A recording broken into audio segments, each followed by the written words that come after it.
On se sent en famille en ce sens que la Russie est une famille aussi pour l'Afrique. C'est une famille parce que nous avons la même histoire.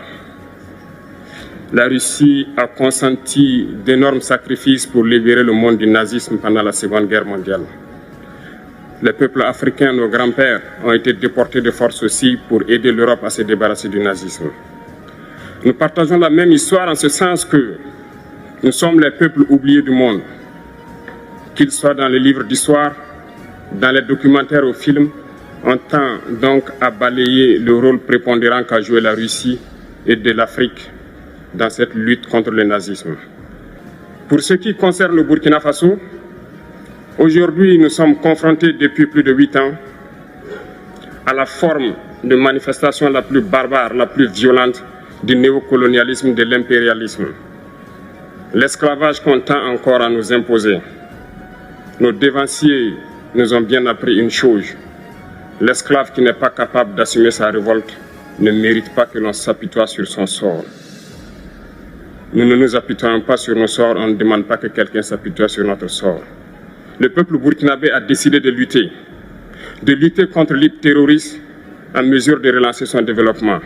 Dans cette lutte, des vaillants peuples, des vaillantes populations se sont engagées à prendre les armes face au terrorisme, ceux que nous avons affectueusement appelés les VDP, des volontaires. Nous sommes surpris de voir les impérialistes traiter ces VDP de milices et de tout type. C'est décevant, parce qu'en Europe, lorsque des peuples prennent les armes pour défendre leur patrie, on les traite de patriotes. Mais là n'est pas le problème. Ce qui est le problème, c'est de voir des chefs d'État africains qui n'apportent rien à ces peuples qui se battent, mais qui chantent la même chose que les impérialistes en nous traitant de milices, en nous traitant donc d'hommes qui ne respectent pas les droits de l'homme. De quels droits de l'homme parle-t-on? Nous nous offusquons contre cela et c'est honteux. Il faut que nous, chefs d'État africains, nous arrêtons de nous comporter donc en marionnettes qui dansent à chaque fois que les impérialistes tirent sur les ficelles. Hier, le président Vladimir Poutine a annoncé donc l'envoi de céréales en Afrique. Nous sommes bien contents. Nous lui disons merci pour cela.